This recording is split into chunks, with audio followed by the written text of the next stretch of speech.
Every single Monday, we get to a thing called the top 5 headlines that we saw coming out of the NFL slate. Now, normally that's just Sunday, but this past weekend, they blessed us. We had Thursday, Saturday, Sunday, and now we got Monday Night Football. The NFL is obviously crushing. College football is great. Here's our top 5 headlines driven by Ram trucks. Every time you push that gas pedal and you're sitting in a Ram truck, you know that you're protected. You're going to be riding on clouds. It's going to have enough technology to keep up with today and enough power to pull whatever. And when you hit that gas pedal, it's going to sound like ram, ram, ram, ram, ram, ram. Well, let's ram our ass into the top 5. Number 5 headline from our perspective. From ass to class of the league. Like that. Here are some storylines from different cities that if your team is ass right now, you can draw some inspiration. You can draw some optimism. You can draw some, you know what, maybe the future isn't going to be as ass as it is right now. Bears, last couple years, ass. Carolina Panthers, last couple years, ass. Jacksonville Jaguars, last couple years, ass. New England Patriots, last couple years, ass. Now, they're dancing, baby. And they're not just dancing. They got a real chance at this entire thing. Patriots, 4-13 last season. Now they're 12-3. Jaguars, 4-13 as well. Liam Cohen saying, keep the narrative going that we're ass, please. Small market goes in mile high. Denver's best team in football, right? Best team in football. They get a big time when they're 11-4. Bears, 5-12, let alone all the drama that has happened around the Chicago Bears. And then whenever you think about the Carolina Panthers team, yeah, right. They should not be anywhere near this. Nope, no. If the football gods were to be holding karma against a team, everything that ownership and this team did to its fans over the last 10 years would be held against Carolina Panthers forever. There was one point where there was actually 1,000 people in the stands watching this Carolina Panthers team. It looked like D3 football is what the game environment was. They rolled out this virtual reality Panther that was obviously a joke. They had ownership getting in fights with fans and store owners. Everything was bad. And now they're going to win the NFC South. They are going to host a playoff game. Now, it's certainly still up for grabs. The Bucs can still get it. But a huge win for the Carolina Panthers. And if your team stinks right now, look no further than Charlotte, North Carolina, because the Carolina Panthers can bring you some real hope for what the future could hold. It basically felt like the Panthers were becoming what the Bucs used to be. Like, even if you look at, that last play by Bryce Young, that's a play you would see, Baker Mayfield making to win the entire game. Tet is like a younger Mike Evans. Yeah. Coker's turning into a younger Chris Godwin. Like, it's insane kind of the comparisons between the two. And then when you look at this play, it really is like, oh, Baker Mayfield's going to go and win the game. And that's what Bryce Young does. Gets away, dodges another guy, and then throws a touchdown pass. Like, how many times have we seen Baker Mayfield make that exact same play to win the game? Not in the past, even just earlier in the year. Like, the Panthers really are kind of the new team of that division. Shout out to the Panthers. Shout out to the Jags, too. They're for real, D-Butch. It feels like you've been wanting to talk about them a lot over the last 4 or 5 weeks. I think the world hasn't really wanted to talk about it, but it's real down there in Duval. And Trevor Lawrence, hey, everything they said he was seemingly becoming right in front of our eyes right now. Yeah, and we talk about it. You guys always mention it. It's just very, very hard to actually succeed on this level. So people want that instant success. And he was crowned as that guy, the prince that was promised since coming into the league. And now he's hitting his stride. Liam Cohen comes over. He was a hot hire. A lot of people, especially after his introductory press conference, had some thoughts about him. Us included. Absolutely. And rightfully so. But he's shown that he is a great football coach. And he's setting his quarterback up for great success. Also made a very good hire with Campanelli on the defensive side of the ball because they're living and dying with their turnovers right now. But Jaguars are blowing people away. And this was a huge, huge statement win in Denver, the number 1 seeded team in the AFC right now. And this is all without the number 2 overall pick that they still have. Here's some Hembo stats about this Jacksonville Jaguars 6-game win streak. They've outscored their opponents by 113 points. Unbelievable. They spent more time leading by 25 points than trailing at all. And Trevor Lawrence has 14 touchdowns, 0 turnovers in the last 4 games, 77.4 QBR. They are what we like to call rolling. And this is what they talked about in January, and we kind of mocked it a little bit because they lost right away to Jake Browning and the Bengals. But now, 10 weeks later, it kind of does feel like it's going to go on forever. Shout out to Shad Khan, obviously the owner for the Jacksonville Jaguars, and Jarian Jones, just a couple, games removed here from Saquon Barkley jumping over backwards his head. He's on a sideline. Some people get rolled up, some people avoid. Hey!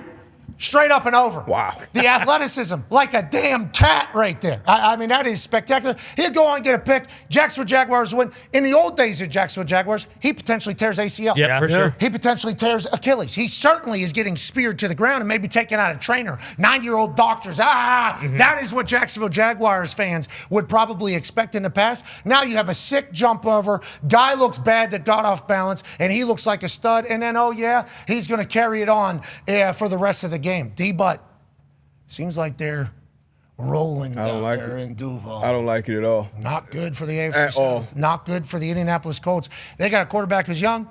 Mm-hmm.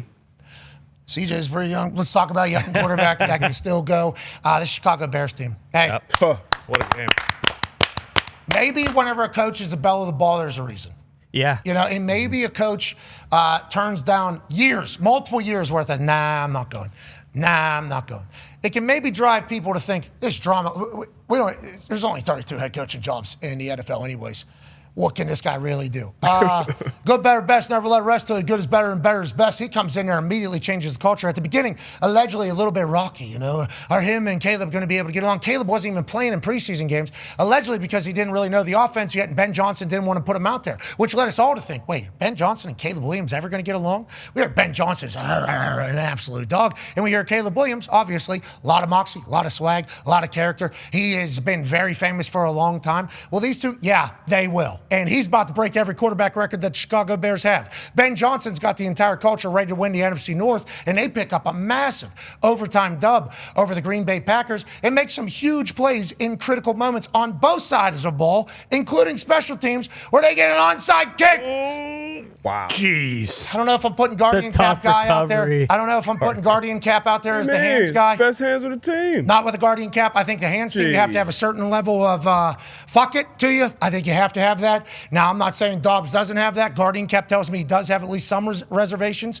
So I don't know if that's necessarily who I put there. But great kick by Cairo. Mm-hmm. Great recovery by the Bears. And obviously they come back fourth quarter drive and then overtime winner as well, which has dropped in an absolute bucket. Chicago Bears, culture was ass. Yeah. Team was shit. Now, we're going to win the NFC North, D-Butch, and maybe the whole damn thing? Man, King of the North right now. You talk about primetime games delivering all weekend long. This is one of the best finishes I've ever seen for a throw like that. That was obviously the icing on the cake, but just everything down the stretch. And this is who Caleb Williams has been this year in second halves of ball games. Even some of the games that they lost, he has played great down the stretch. He's already has the most fourth quarter comebacks for any Bears quarterback in history. He's just unbelievable. You talk about Ben Johnson, obviously the running game, the investments they made in the offensive line. But once again, when you talk about creating a culture, that's not only the head coach, but it's also the staff. Hiring Dennis Allen on the defensive side, Al Harris as well, and they're bringing in some vets that can make big-time plays on both sides of the ball. Like, he is playing unbelievable right now. I'm calling him Iceman going forward. Okay, I like that. I love the moxie. And then listen to Caleb talk. Yeah, that's his thing. And listening to him talk, he sounds like a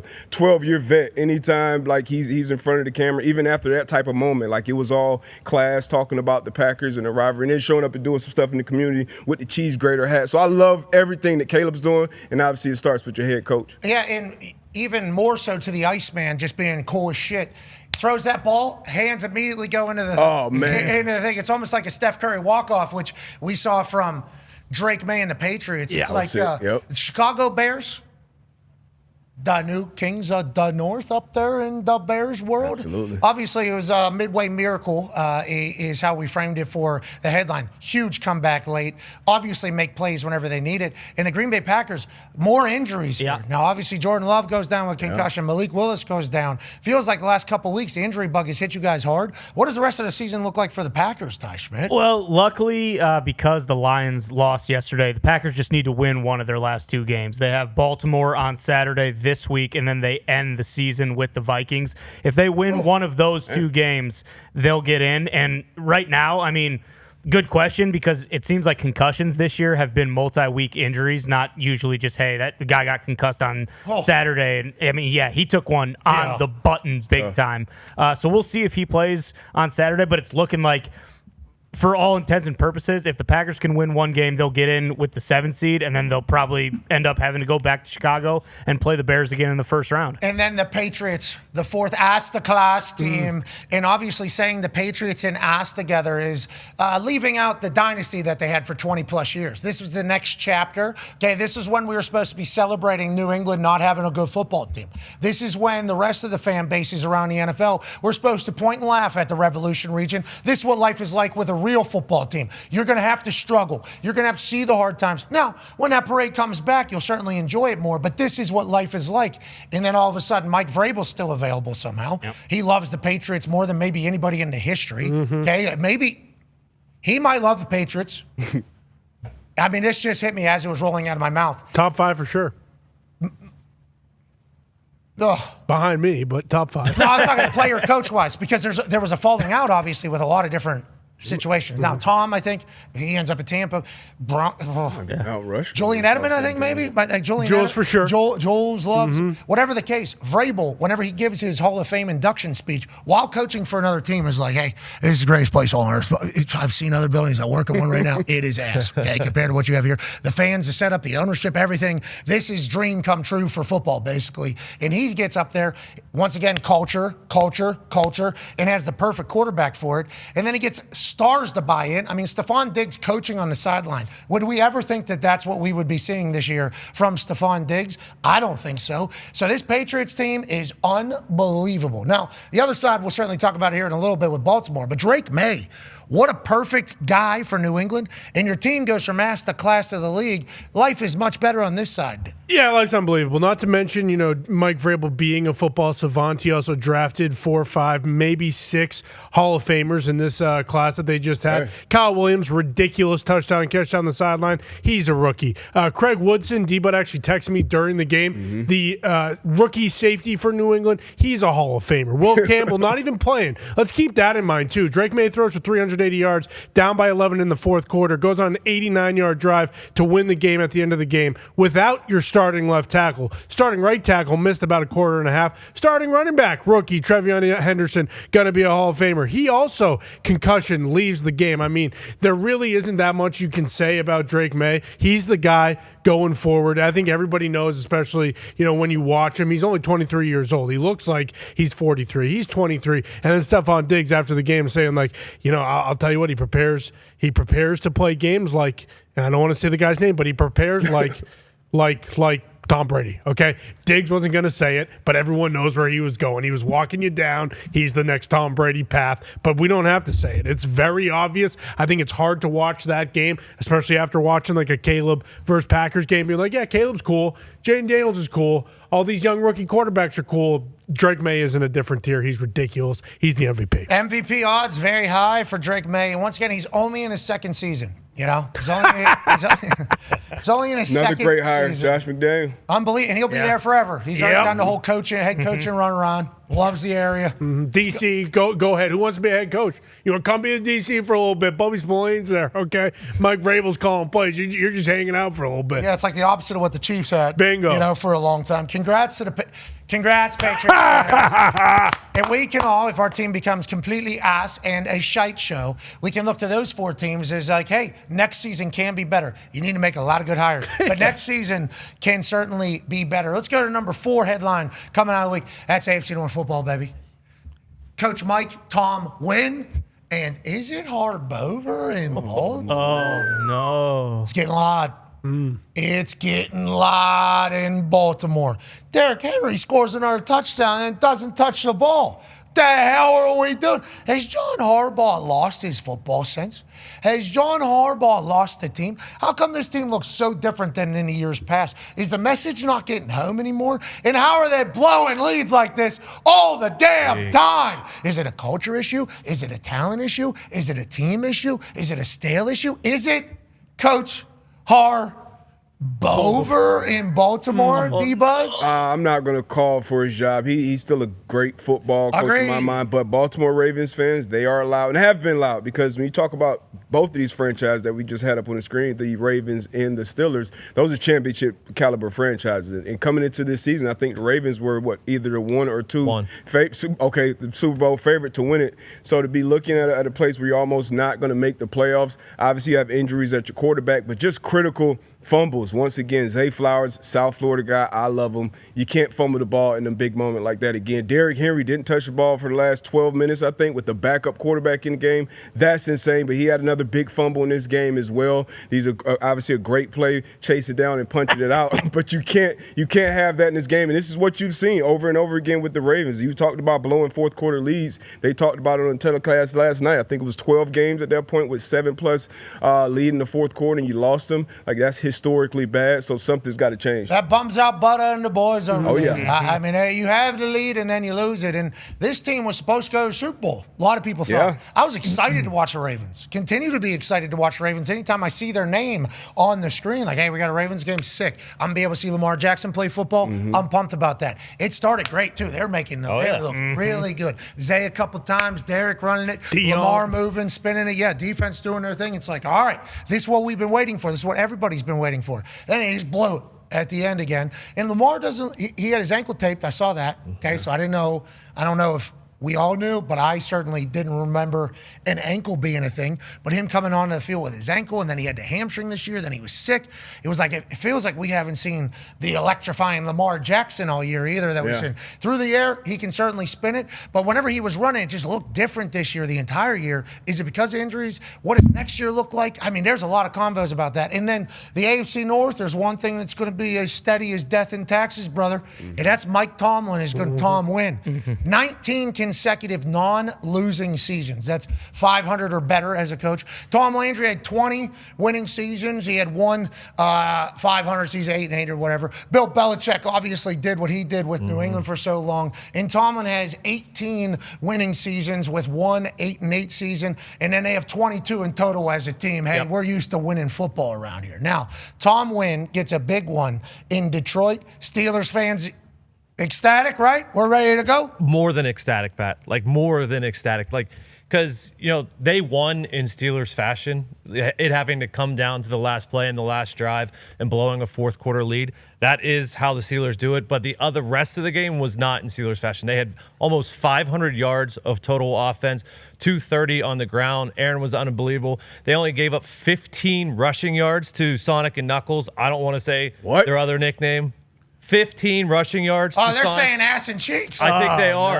No, Foxy, why are you guys doing that? We cannot call these two running backs ass and cheeks. Yeah, if you want to call the offensive line ass and cheeks, go ahead. By all means. Ass cheeks, ass cheeks, ass. That'd be the starting five. Is that what you're Except for Penei Sewell. Don't touch him. Oh, sorry. Ass cheeks. I saw a cheeks. clip of Derek Harmon, Thank just you. dogging him too. But We love Penei. We love Penei. I know we do. I would like Penei to guy. go. Well, I don't mind reggaeton. So I mean, if we're gonna get Speaking of reggaeton. But Penei Sewell is, we are big fans of Penei. Go ahead. Speaking of reggaeton and Sonic and Knuckle and ass and cheeks, maybe Mario and Luigi and Kenneth Gainwell and Jalen Warren, they were both over 100 yards total, each of them. They've been awesome the entire single year. Everything went well yesterday, except for the fourth quarter. We decided to go into prevent defense with 12 minutes left. That's been kind of the thing over the last 3 games.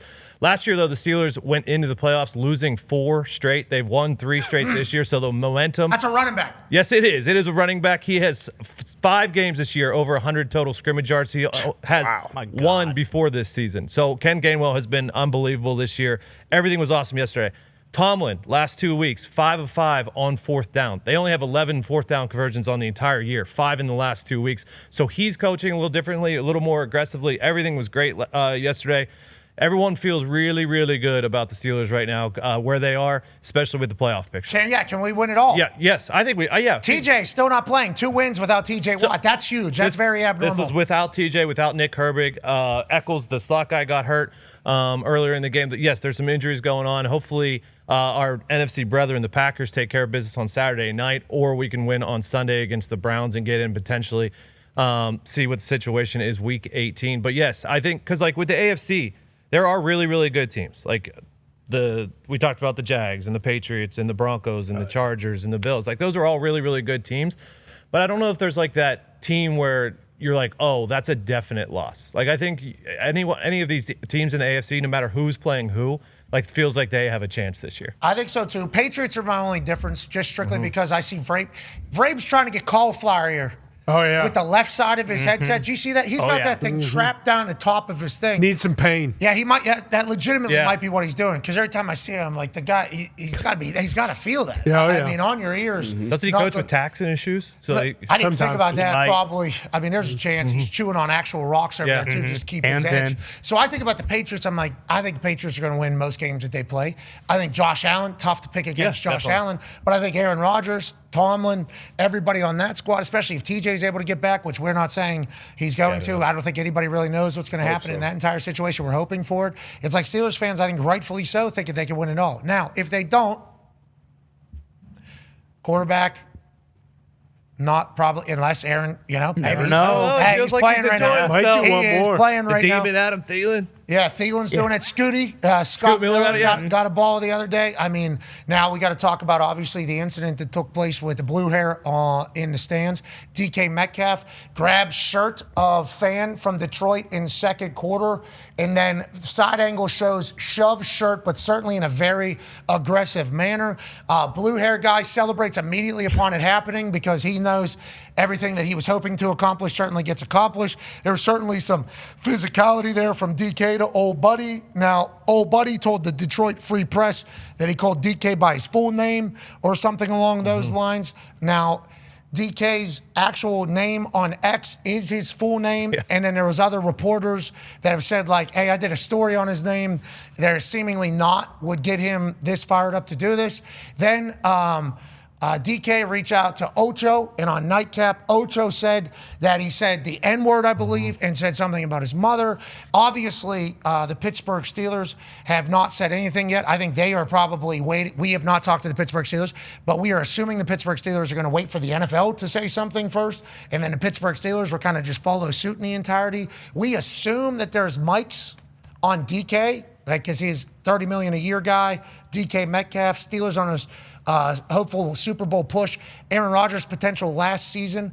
I assume there's a lot of mics on a lot of people. So, and on the sidelines, there's a lot of boom mics. Yeah. So we assume there'll be some sort of investigation on what happened, how it happened. But obviously, you can't be touching fans at games. This is a nightmare for the NFL. This is not great news. But I think there'll be a lot more clarity, and I think everybody's probably waiting on that as it continues to roll on. I don't know if I missed anything there. Nah, crazy situation. Obviously, you talked about the Tom Pelissero tweet, talked about the history there, and then I think some other fan nearby said they had their input. So, but right now, as she say, until we hear some audio, if we ever do. And when I saw the reaction from DK, that was the only thing I thought. It's only one word that I could see to get that type of reaction on the field. And then, hey, however you react. But outside of that, like you said, as a professional athlete, you got to kind of have some restraint. And then fans, got to be some line there with what can and can't be said. So we always talk about it in public. Hey, once we came back, you can get punched in the mouth, and that also counts for people that are in uniform too. So we'll see how it plays out, and DK will see how it plays out in the NFL as well. To that point about in real life, a lot of people on the internet have gotten very comfortable being chatty. That has become something. I think COVID expedited that because it was the only way to really communicate with people. So people got real comfortable with the shit, and we gave a warning as COVID ended, like, hey, remember now, in real life, people aren't just about the tweets and scrolling. Like, they actually hear it, and they're there with you. And that first weekend back in live stadiums, boy, let the bodies hit the floor. Yeah. I mean, there was a lot of a lot happening around there. And we're not saying that's how this should be, but we are saying there's like a moral code, I believe. You have the fan code that you sign up for whenever you buy a ticket. It's in there. They run the entire thing. So whenever they do and find out what it is, not saying that a fan should ever be grabbed, okay? Performer and audience, physicality, not good. Cannot happen. Actually cannot happen. But there are standards for both sides that are going to be obviously examined. And to your point, who knows if we ever find out what it is. I saw a guy take a helmet off, and I still have no idea. Yeah. And everybody in there was mic'd. So I don't know if we'll ever find out, but obviously this cannot be happening. Okay, let's go to our third headline. The refs are on contract here. Yeah. Okay? Are they? The refs are on contract here. So normally when you're on a contract year, Debo, what are you trying to do? Put your best foot forward. Every time. Trying to run that back up. Damn right. That's what we're trying to do, right? Is there a chance that these guys and girls are saying, let's show them what it could be like with ass officials? Let's remind them of what it was like whenever we had the replacement refs. Because it seems like, and now, granted, there's more primetime games, so there's going to be more eyes on all these calls. Yep. There are some terrible calls that happen in 1 o'clock games that are slid into regional television that nobody really hears. More primetime games, we're going to see more stuff. But even if it is the right call, which we kind of agree with the right call because of the bygones, the 3-minute talk on the field optically looks terrible, and then coming out of that just cutting a heel promo, we don't think that's the best way to go about doing it. Nope. We don't think that is necessarily the best way for a game to end. And then you talk about the Patriots game. The Patriots had multiple. You had to have seen it by now. There's a pass interference where the guy is actually, he's actually hugging him. He's hugging his entire body. And the catch is made, I do believe. No, I'm sorry. It should have been made. And then, obviously, there's no call for pass interference. Marlon Humphrey had a pick in the game. Clearly pass interference. What are you watching if you're not calling that? Right there. And then it wasn't even just that in this game. There's also a roughing the passer that takes place that, I guess there was contact chest to chest and face mask touched each other. But do we need to be calling a roughing the passer, which is a 15-yard penalty, a very, very, very gigantic penalty. 15 yards is a huge thing. Especially on a turnover. A turnover, but also 15 seconds left. Who knows? Just in that moment, calling that is just like a bad decision. So a little bit more self-awareness we'd like to have. And then obviously Thursday night, we didn't get a chance to chat about it. What a game. Unbelievable. Insane. What a game. Great. And then the 2-point situation where it was a fumble, then it wasn't a fumble, it was deflected, and then having the whole setup going back, and then going back in that moment in the time, it's like, can we work on the optics of some of these things? Even if you get it right, like we need it to be better just because you're representing the league, representing the game, let alone getting calls wrong, let alone having seemingly no football awareness on what should be called on what particular play. But as we get in the most important time of year here, we need some awareness about what the game needs and what it doesn't need and how it needs it, Debo. Yeah, absolutely. The most important thing, obviously, is getting it right. But when you have that white cap on, you're representing the game, you're representing the league to, the millions that are watching. So but getting it right is the number one thing. We agree. This play was unbelievable. This is something that I've never seen before. I don't know about you. The replay, I think the players on the field, especially the defense, because you've been around football a long time, we always preach, hey, pick up the ball, pick up the ball, pick up the ball. And the fact that the Rams, nobody on the team thought about even going to the ball on like a lateral type play because of it bouncing forward. I think that kind of just almost freezes you, even on punts. It's like, hey, poison, just get away from it. Don't worry about it. But Charbonnet having a heads up, being aware, picking the ball up, and ended up being the difference in this game. So wouldn't that be considered a Sam Darnold fumble? He fumbles it because it was a backwards. Yes. So then how can you advance a fumble?